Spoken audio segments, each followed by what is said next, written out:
Hello दोस्तों, मैं आशुतोष कुमार और आप पढ़ रहे हो इकोनॉमिक्स ऑफ क्लास 12। नए सेशन को नए साल में हम लोग स्टार्ट करने जा रहे हैं और आज जो चैप्टर मेरा इंट्रोडक्शन, चैप्टर का नाम ही है introduction economics class 12 unit first. And इस इंट्रोडक्शन चैप्टर का आज हम लोग खुद इंट्रोडक्शन देखेंगे। स्टार्ट करेंगे बेसिक से। बेसिक से कहने का मतलब कि जैसे कि आपने 11th क्लास में पढ़ा होगा इकोनॉमिक्स, तो उसमें इकोनॉमिक्स का डिफिनेशन अलग अलग साइंटिस्ट ने अलग अलग तरीक़ा से दिया था। देखिए, इकोनॉमिक्स एक सब्जेक्ट नहीं है। इकोनॉमिक्स और इकोनॉमी दो चीज़ होता है। इकोनॉमिक्स को हम लोग सब्जेक्ट के रूप में पढ़ते हैं और इकोनॉमी क्या है? एक अर्थव्यवस्था जो देश को चलाती है। इंडिया, हर एक कंट्री का अपना अपना इकोनॉमी होता है। Indian economy, American economy, Chinese economy, हर का अलग अलग इकोनॉमी होता है। और इकोनॉमिक्स को सब्जेक्ट के रूप में हमने पढ़ना कब से स्टार्ट किया, कौन कौन साइंटिस्ट आए जो इंट्रोड्यूस करवाएं, वैसे कोई एक सब्जेक्ट नहीं था। तो इंट्रोडक्शन का डिटेल जो इकोनॉमिक्स का इंट्रोडक्शन है क्लास 11th में है। 12 में थोड़ा सा उसको रिवाइज करके स्टार्ट किया गया है। देखिए, जैसे 11th में हम लोग दो टॉपिक पढ़े थे, इंडियन इकोनॉमिक था, एक स्टैटिक्स वाला था। उसी प्रकार 12 में भी इकोनॉमिक्स के दो पार्ट पढ़ना है, माइक्रो एंड मैक्रो इकोनॉमिक्स। दो भाग में बटा हुआ यहाँ पर भी। तो हम लोग को यूनिट फर्स्ट में यानी फर्स्ट टर्म में जो पढ़ना है माइक्रो इकोनॉमिक्स के बारे में पढ़ना है। तो आज इंट्रोडक्शन में माइक्रो इकोनॉमिक्स को देखेंगे। पहले समझेंगे इकोनॉमिक्स होता क्या है, ठीक है। इकोनॉमिक्स को कौन से आए साइंटिस्ट, कैसे कैसे इसको बांटे, क्या क्या हुआ, इकोनॉमिक्स है क्या, इसके बारे में देखेंगे। और चैप्टर में क्या क्या पढ़ना है ये भी देखेंगे मेरे दोस्त। तो स्टार्ट करते हैं, ठीक है। और इसका जो हो सके तो इसका मैं PDF नोट्स भी आपको दे दूंगा, वहाँ से आप देख सकते हैं। बस यहाँ से समझिए, इंट्रोडक्शन लीजिए। देखिए, इकोनॉमिक्स का फादर, हर चीज़ का फादर होता है। हिस्ट्री का फादर हेरोडेटस, तो उसी प्रकार से इकोनॉमिक्स का फादर। इकोनॉमिक्स को इंट्रोड्यूस किसने करवाया? Who introduce economics to our life, our society.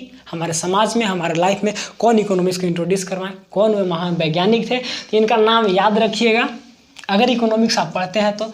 Adam Smith, okay, नाम याद रखिए। एडम स्मिथ हैं, इन्होंने एक बुक लिखा, and inquiry into the nature and wealth of the nation. एक किताब लिखे, उस किताब में इकोनॉमिक्स को व्याख्या किए और बताएं। बोले कि इकोनॉमिक्स क्या है? साइंस ऑफ वेल्थ, मतलब धन का विज्ञान है। इकोनॉमिक्स किसका विज्ञान है? धन का विज्ञान है। तो इन्होंने उस बुक को पब्लिश करवाया 1776 में, 1776 में आया। एक बुक लिखे, and inquiry into the nature and wealth of the nation. उस बुक में इकोनॉमिक्स को पूरा व्याख्या किया, पूरा डिटेल में बताया। इकोनॉमिक्स कुछ भी नहीं है, इकोनॉमिक्स क्या है? Wealth of science. बस एक वर्ड याद रखिएगा, इकोनॉमिक्स को डिफाइन करते हुए क्या बोले? Science of wealth, sorry mistake हो गया। साइंस ऑफ वेल्थ यानी कि धन का, मतलब क्या बोल, धन का विज्ञान। जो भी होता है हम लोग का प्रोडक्शन, एक्सपेंडिचर, कंजप्शन, जो भी कंट्री का क्या भी क्या बोलते हैं उसको, इकोनॉमी रेट क्या है, किस लेवल पे कंट्री है, जो भी वेल्थ, धन से रिलेटेड स्टडी करते हैं उसी को इकोनॉमिक्स कहते हैं। इन्होंने ऐसा डिफाइन किया। तो इन्होंने डिफाइन किया, तो पहले इकोनॉमिक्स सब्जेक्ट नहीं था। अब कोई नया पर्सन आए, इसको डिफाइन किए। डिफाइन किए तो कितना सही है, कितना गलत है, इस पर सर्च होगा, शोध होगा। कोई और आएंगे तो अपना विचार देखेंगे, अपना इंट्रोड्यूस करेंगे, ठीक है। तो इनको सबको माना कि इकोनॉमिक्स तो कोई सब्जेक्ट नहीं है, तो आप कैसे कह सकते हैं कि कोई इकोनॉमिक्स साइंस ऑफ वेल्थ है? ऐसा हम विश्वास नहीं करेंगे, इसको प्रूव करिए।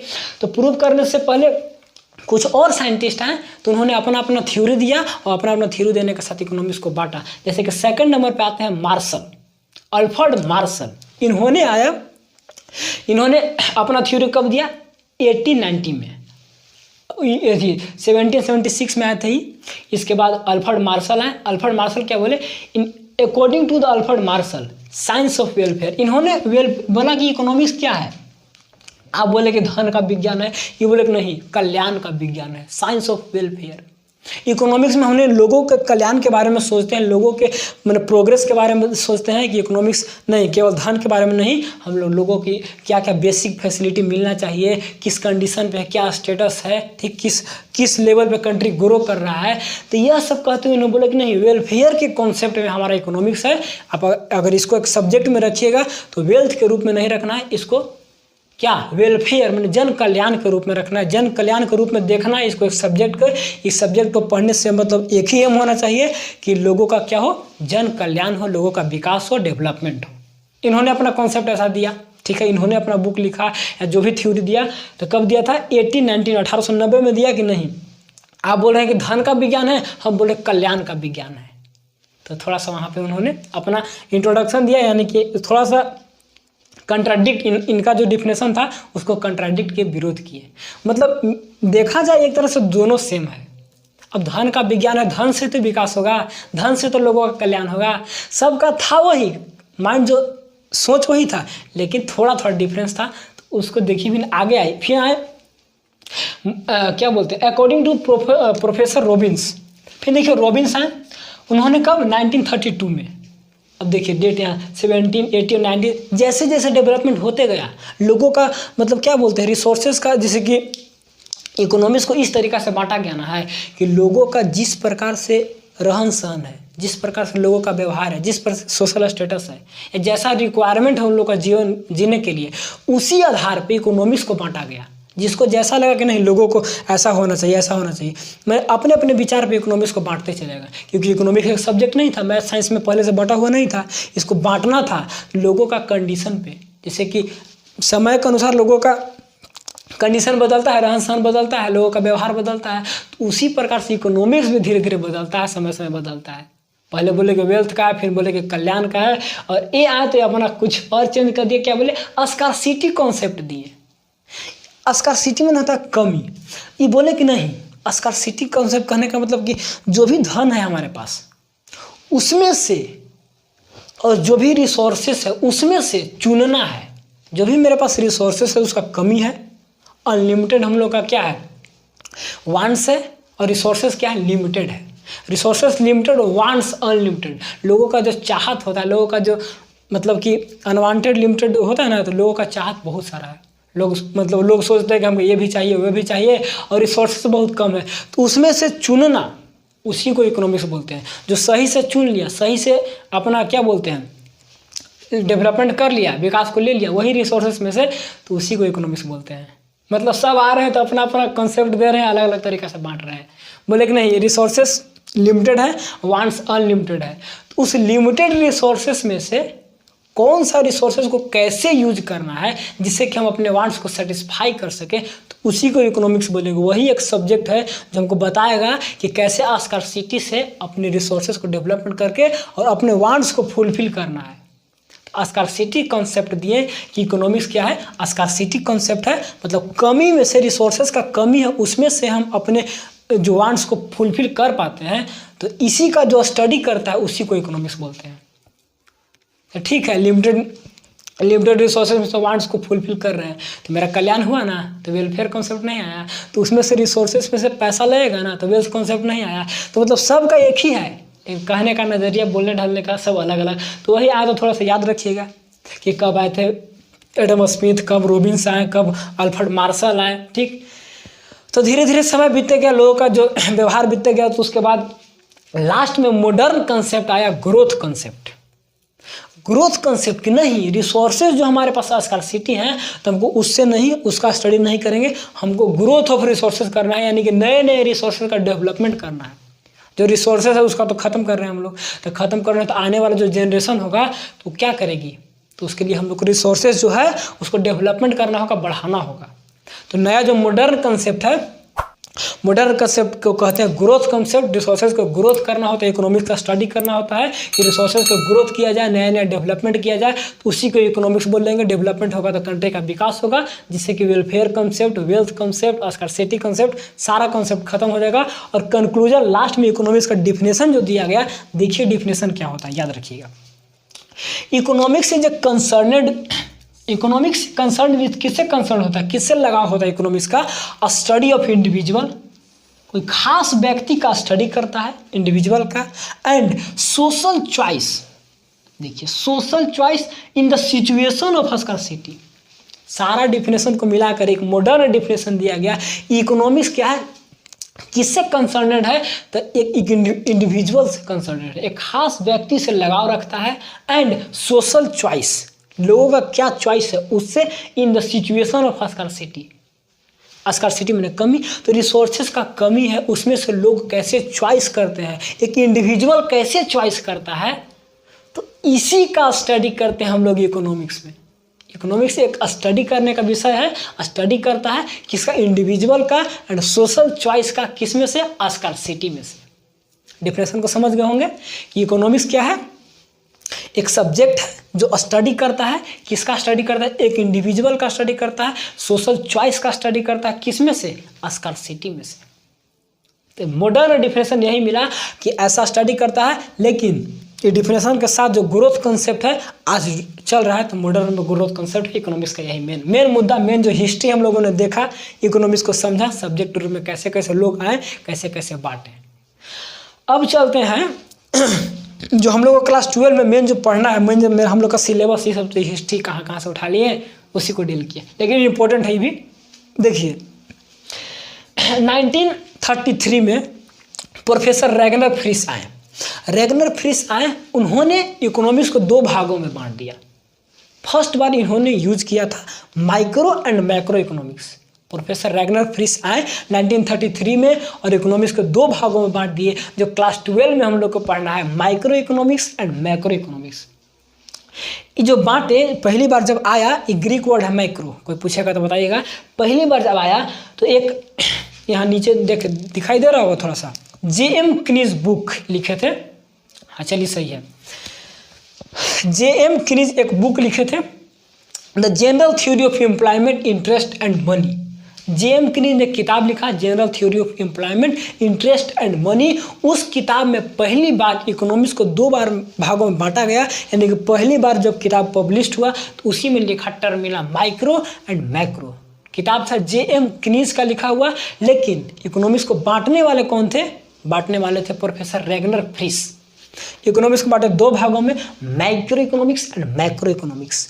माइक्रो मतलब क्या होता है, माइक्रो ऑर्गेनिज्म, छोटा जीवन, तो छोटा पदार्थ, तो वही माइक्रो से समझिएगा छोटा, एक इंडिविजुअल से कंसर्न रहेगा, एक खास व्यक्ति से कंसर्न रखेगा। एंड मैक्रो, मैक्रो मैंने समझिएगा बड़ा, ए और आई का अंतर है बस, आई मैंने छोटा, माइक्रो, ए मैंने बड़ा, मैक्रो। तो दो कॉन्सेप्ट दिया माइक्रो एंड मैक्रो का, तो देखिए दोनों में डिफरेंशन, और एग्जाम में तो हर बार पूछता है माइक्रो एंड मैक्रो इकोनॉमिक्स को डिफाइन करिए, पूछता है, ठीक है। देखते हैं पहला पॉइंट क्या बोला, concern with the study of individual. क्या बोले, खास व्यक्ति से स्टडी करता है, एक खास इंडिविजुअल के बारे में स्टडी करता है, उसी को बोलते हैं माइक्रो इकोनॉमिक्स। लेकिन मैक्रो किसका स्टडी करता है, a study of the relation between aggregates. Aggregates बोले तो पूरा संपूर्ण नेशनल इनकम क्या है, ग्रोथ कॉन्सेप्ट में है ना, तो पूरा एग्रीगेट एक साथ मिलाकर, एक इंडिविजुअल का नहीं, एक पूरा कंपनी का, पूरा फार्म का, पूरा कंट्री का स्टडी करता है। और माइक्रो में एक छोटा, एक इंडिविजुअल, एक हाउस होल्ड, एक परिवार का स्टडी करते हैं हम लोग। ओके, आगे देखिए इसका पर्पस क्या होता है, माइक्रो इकोनॉमिक्स का पर्पस क्या होता है, study about the different allocation of resources.